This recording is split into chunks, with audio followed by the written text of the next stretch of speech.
Hello everyone, this is Defense Politics Asia, and this is the headline series, and today's focus is on the Ukraine war.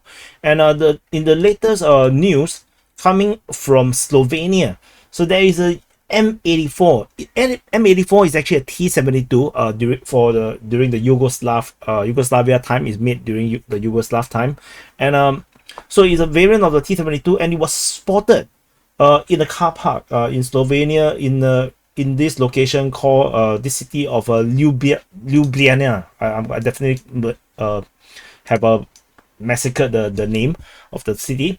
And basically it is heading, it's actually known to be a Kuwaiti because the Kuwaiti actually bought 200 of them, and it is in desert camouflage. And so it supposedly is heading towards Croatia, and it is actually spotted and posted by Andriy Tarasenko, which is actually a researcher on the Ukrainian side. And according to the Serbian media, this is supposedly going to be sent to refurbish and then going to be sent to Ukraine. So this means that Kuwait is actually selling away or giving away their tanks to be refurbished, repaired, and then sent to Ukraine. So there's going to be another X number of these M84 or T-72s going to be reinforcing the Ukrainian front line. And another news is the EU. EU have announced a new military aid package. This time around, this is $21 billion. This is actually a lot because the total amount of money that they have given to Ukraine thus far is 28 billion over 2 years. So they're going to give more 21 billion just for 2024, which seems like a lot. So the assistant did not go into details what will be the money going to be spending on.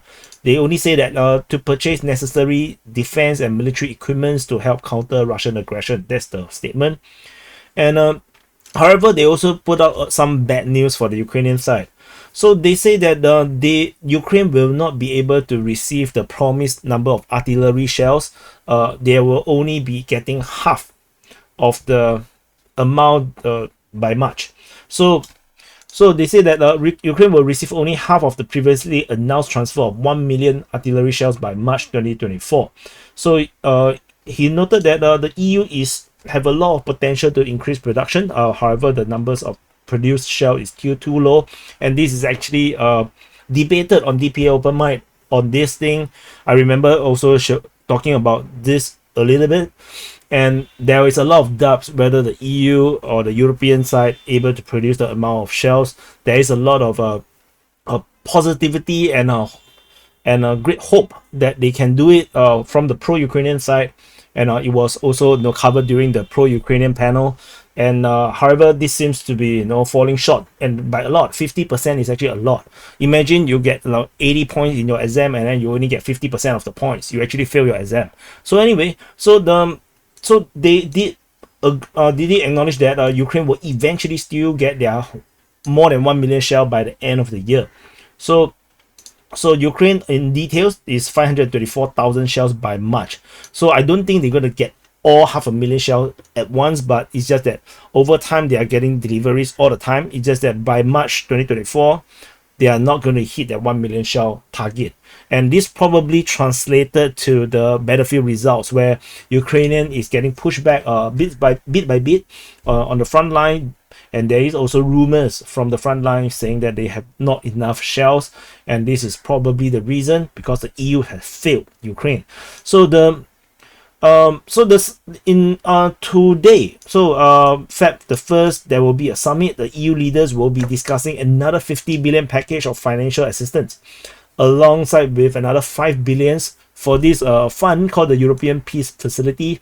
So this is actually the European Peace Facility is actually just a reimbursement fund that they will be reimbursing to EU countries that gave weapons and equipments to Ukraine.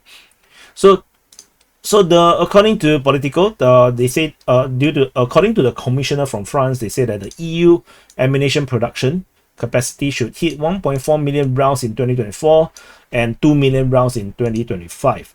So EU is definitely increasing the number of shell production, and this is only shell production. I'm not sure if Europe is actually increasing production for every other military equipment, because all the narrative right now is about a clash between NATO and Russia, and they are very convinced that Russia is going to crush Ukraine if help is not given to Ukraine, and they will be next.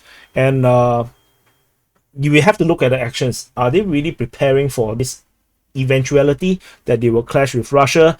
Definitely UK is talking a lot about no clashing, despite they have manpower issues. They can't even reach their recruitment target. Yeah, so I'm not sure. A lot of things that doesn't connect, and ultimately my advice is look at the actions. The actions says everything. Whatever they say, they are politicians, they lie. So don't take their words too hard. So, and final headline news, the ICJ, the International Court of Justice, has cleared Russia. Russia have a victory in the ICJ regarding financing of terrorism in Ukraine, and which also then eventually led to the downing of the M17, the Malaysian Airlines, that was shot down by surface-to-air missile, which was debated. It cannot, nobody actually can tell who actually shot it down. Is it Ukraine or Russia? The allegations is leaning towards Russia, Russia's equipment shooting it down, and so it's going to be either the Donbas militia that shoot it down, or is it the Ukrainians shoot it down? So, but ultimately, the Russia says Ukraine says it's Russia, or Donbas, So there was never going to be a conclusion. However, it's interesting. ICJ actually ruled in this way. So they say that they dismiss most of Ukraine's case against Russia, ruling that Russia violated the anti-terrorism treaty, but they do not acknowledge that Russia is responsible for the 2014 shooting down of the MH17. The ruling mainly just say that the Russia have breached an anti-discrimination treaty because they never support teaching of Ukraine in Crimea. So that is a very, very weird ruling. It's like, they know that they are not going to give Ukraine this big victory, so they give them a little bit, a small victory, like a tidbit, which is like nothing. So so the entire court case, mainly because Ukraine want to ask for reparations, and they want to get Russia to pay money or comply with certain treaties. Just to put political pressure. They know that ICJ is not going to do much, but they want to have the moral high ground. However, this moral high ground is now denied by the ICJ, which is surprising. And the reason is because the funding of terrorism must be financial. It cannot be supply of weapon or training. Supply of weapon and training, according to the ICJ, is not funding terrorism. So that is a very, very weird mechanic. And I think that is something to do with the European and American training and funding of Ukraine's war against Russia. Because the Europeans and Americans, as NATO in general, want to avoid being seen as an active participant of the Ukraine war. And but they're still providing the training and supplying of ammunition and weaponry. And if this ICJ going to cast Russia as a perpetrator of financing terrorism within Ukraine by supporting Donbas militias, then which means that the West would be eventually participant in the Ukraine war. And I think this might be one of these considerations that caused this very weird division. This ruling is just bizarre. So anyway, interesting victory for Russia, very unexpected. Never expected ICJ to give Russia any form of victory. But no, Ukraine also have some good news. They are getting more T-72s in the form of M84s, and of course they are also getting more money and shells from the EU. So thank you for watching. Do press the like button, subscribe. I'll see you guys in the next update.